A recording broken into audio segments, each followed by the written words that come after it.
La plupart des gens ne consomment que 12 à 15 variétés de plantes. Cette variété n'est pas suffisante pour soutenir la vie humaine. S'ils contaminent la nourriture de 1%, ils peuvent faire des milliards de dollars. Ce sont des choses dangereuses. Au quotidien, si l'on consomme ça, on va avoir beaucoup de problèmes. Les fonctions cognitives peuvent être grandement améliorées, rien qu'en changeant notre façon de manger. Les lapins ont été nourris avec des aliments très riches en cholestérol. Tous avaient développé des problèmes cardiaques, sauf un groupe de lapins. La teneur en cholestérol de la nourriture n'a pas eu d'effet sur eux. On s'est orienté, les pays occidentaux en particulier, se sont fortement orientés vers la transformation des aliments. En ce moment, l'Inde fait énormément pour mettre en place des industries de transformation des produits alimentaires parce que la nourriture est un produit périssable et les gens veulent la stocker et la consommer demain. Donc, en termes de politique, en termes de philosophie, en termes de conscience sociale, nous devons comprendre que manger des aliments frais est la meilleure façon de manger. Mais il y a des situations singulières dans la vie où l'on peut se trouver dans des endroits où une telle chose n'est pas possible, alors les aliments transformés et les aliments surgelés sont OK. Mais au quotidien, si l'on consomme cela, on va avoir beaucoup de problèmes. Vous savez, dans la philosophie du yoga, c'est toujours comme ça. Si tu dois manger un légume, il doit être cueilli aujourd'hui sur la plante. Dans les heures qui suivent, il doit être cuit. Une fois qu'il est cuit, dans les maximum 90 minutes, il doit être consommé. Tu ne manges jamais de vieux aliments parce que toutes les choses vivantes, la nourriture est une chose vivante. Si elle n'était pas vivante, elle ne nous soutiendrait pas. C'est la base ou la matière première de notre vie. Ce n'est pas juste n'importe quel produit. Donc, tout cela passe de la vie à la mort, ou de la mort à la régénération et à la vie. Cela a lieu tout le temps, à tous les niveaux de la vie. Tout le processus qu'on appelle la vie est un cycle entre la vie et la mort. La vie est décrite comme un processus dynamique, la mort comme une inertie. Si quelqu'un devient inerte maintenant, si on le pique et qu'il devient actif, alors on dit qu'il dormait. Si quelqu'un devient inerte, si quand on le pique, il ne se réveille pas, mais qu'avec beaucoup de soins médicaux il se réveille, alors on dit qu'il était inconscient ou qu'il était dans le coma. Mais si quelqu'un devient inerte et que quoi qu'on fasse, il ne revient pas, alors on dit qu'il est mort. Donc essentiellement, la mort c'est l'inertie.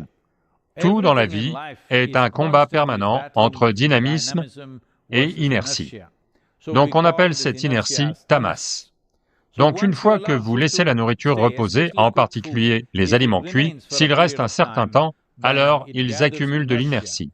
Il se peut que vous ne ressentiez rien, c'est juste que votre quota de sommeil pourrait augmenter, c'est-à-dire que vous pourriez dormir un plus grand nombre d'heures, et tout le monde dit que plus tu dors, plus tu es en bonne santé. Bien sûr, parce que si tu dors toute ta vie, tu seras peut-être en bonne santé, mais tu n'auras peut-être pas de vie. En ce moment, il est recommandé que tout le monde dorme au moins 8 heures pour sa santé et son bien-être. 8 heures, ça veut dire qu'un tiers de notre vie, on doit dormir pour être en bonne santé. C'est beaucoup d'entretien pour n'importe quelle machine. Si elle a une quelconque qualité, elle ne devrait pas avoir besoin d'autant d'entretien. Mais en ce moment, une chose importante, c'est que la nourriture est contaminée. Quand je dis contaminée, ce n'est pas juste qu'elle est empoisonnée par quelqu'un intentionnellement. Non, elle est contaminée parce qu'elle ne contient pas les éléments nutritifs nécessaires et la plupart du temps, la nourriture que les gens mangent, achetée au supermarché, peut avoir 1 mois, 2 mois ou 3 mois. Et même quand ils la ramènent chez eux, à nouveau, elle est entreposée. Et aujourd'hui, il y a de très nombreuses études montrant cela. J'insiste particulièrement sur les aliments frais parce que utiliser des aliments transformés et des aliments ayant un très haut niveau d'inertie provoque la constipation. Aujourd'hui, de nombreuses universités étudient cela et elles affirment que la constipation et les problèmes cognitifs sont très liés. Mais il y a eu des médecins et certaines publications qui ont propagé cette idée victorienne que vider ses intestins tous les jours n'est pas vraiment nécessaire. Si tu vas à la selle 1 ou 2 fois par semaine, c'est suffisant. Eh bien, c'est dangereux de dire cela. C'est juste que tu ne vas peut-être pas mourir, mais tout va se dégrader dans le corps si les déchets restent dans le corps trop longtemps. Manger des aliments hautement transformés, un très grand pourcentage de viande dans l'alimentation, toutes ces choses vont entraîner la constipation et aujourd'hui le monde souffre de divers types de troubles psychologiques et le déclin cognitif est un défi majeur pour les personnes de plus de 50-60 ans. La régénération neuronale et les niveaux cognitifs peuvent être grandement améliorés en changeant simplement notre façon de manger. Et le système ne va pas dégénérer au même rythme parce que le processus de régénération sera très élevé si la nourriture a un certain niveau de sattva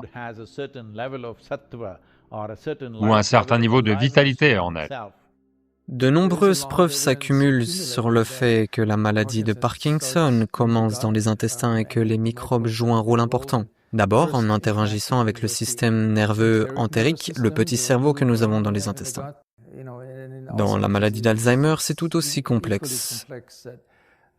Mais il y a maintenant des preuves assez solides que ces interactions entre nos intestins et les microbes qui y vivent. Et ensuite, on peut pousser cela plus loin, le genre d'aliments que l'on mange et l'environnement dans lequel on cultive ces aliments.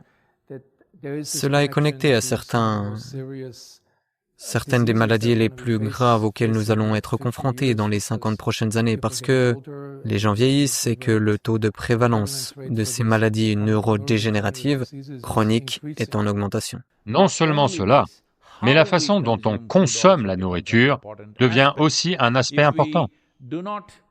Si l'on ne fait pas suffisamment attention à la façon dont on aborde les aliments que l'on mange, cela aussi a un impact.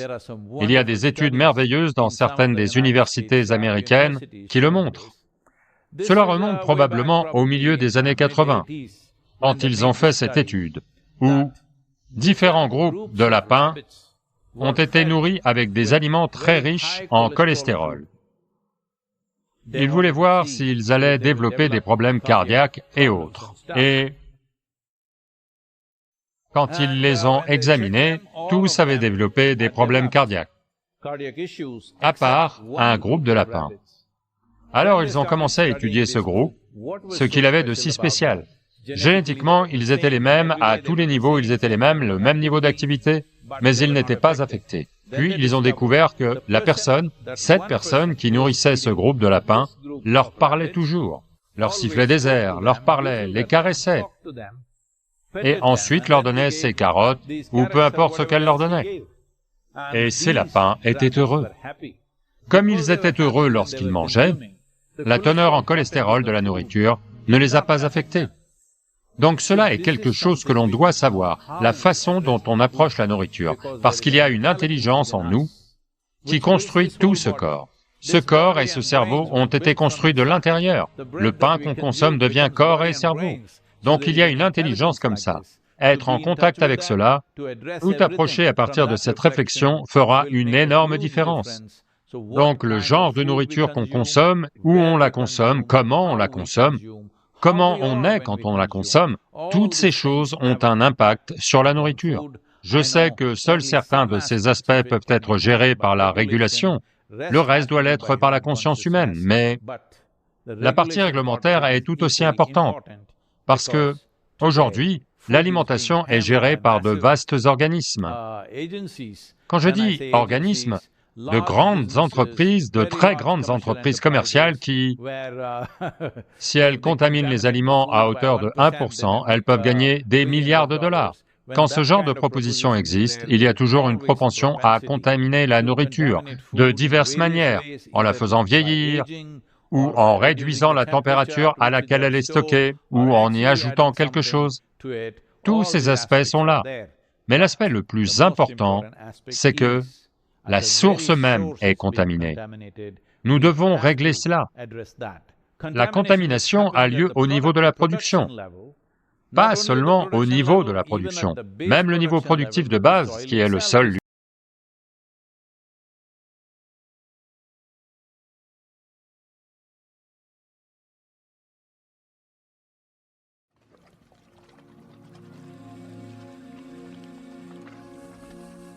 Sadhguru, vous parlez du fait qu'on doit développer nos capacités.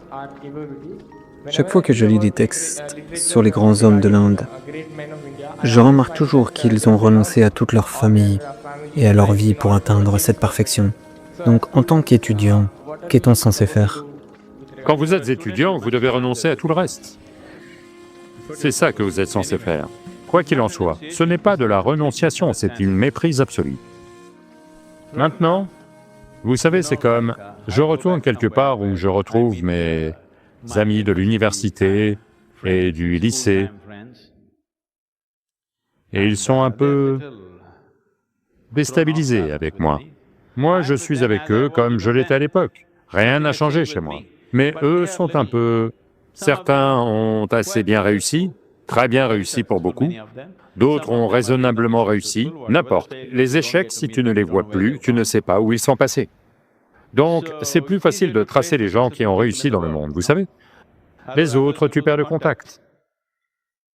Donc, même les gens qui ont bien réussi dans leur vie, ils sont un peu déstabilisés par ma présence, parce qu'ils ont tellement entendu parler de moi ces jours-ci, et ça les rend nerveux, et ils sortent leurs cigarettes et... Est-ce que je peux fumer? Je dis, tu fumes si tu veux. Puis ils disent non, et ils l'arrangent. Tu ne fumes pas du tout? Je dis, non, parce que, vous savez, ces jours-ci, on essaie même de fabriquer des voitures qui ne fument pas. Pourquoi est-ce que moi, je fumerais? Je ne fume pas, je suis une machine écologique. Tu ne bois pas non plus? Non, parce que je suis toujours... Regarde mes yeux, je suis toujours stone. Quel besoin de boire? Donc, non, je suis toujours extatique, donc je n'ai pas besoin de boire. Oh, tu ne fais rien du tout. Leur idée de la vie, c'est... Leur idée de la vie, après avoir réussi, leur idée de la vie s'est réduite à ça, que s'ils fument 10 cigarettes par jour et qu'ils prennent un verre le soir, ils ont réussi. Autrement, de toute façon, ils n'arrivent pas à dormir. Ok? Autrement, de toute façon, ils n'arrivent pas à dormir. Donc, de telles personnes vont penser que j'ai renoncé à la cigarette et l'alcool et n'importe. Non, ce n'est pas une renonciation, c'est juste que si tu choisis quelque chose de plus élevé, voyez en ce moment, il y a quelqu'un dans la rue, des garçons de votre âge qui traînent, ils ne sont pas allés à l'IIT, ils ne sont allés à aucune université. Ils vous regardent et pensent que vous avez renoncé, parce que jour et nuit, vous êtes dans les livres à étudier. Eux, ils s'amusent au coin de la rue. À leurs yeux, dans leur perception, vous avez renoncé à tout. C'est le cas, à vrai dire. Eux vont au cinéma tous les jours, ils draguent toutes vos filles qui passent dans la rue, ils fument, ils boivent, ils font ce qu'ils veulent de leur vie à votre âge. Mais vous êtes un renonçant. Vous êtes là toute la nuit, assis à lire des livres, à écouter ces gens. C'est pire que la renonciation. Mais dans votre tête, vous savez que vous n'avez pas renoncé. Vous avez juste choisi de faire quelque chose qui vous semble mieux que cela, n'est-ce pas? La même chose, quelqu'un a choisi de faire une chose qui lui semble être meilleure, une possibilité plus élevée pour lui. Quelqu'un qui est à un plus bas niveau de vie pense qu'il a renoncé. Personne n'a renoncé à quoi que ce soit.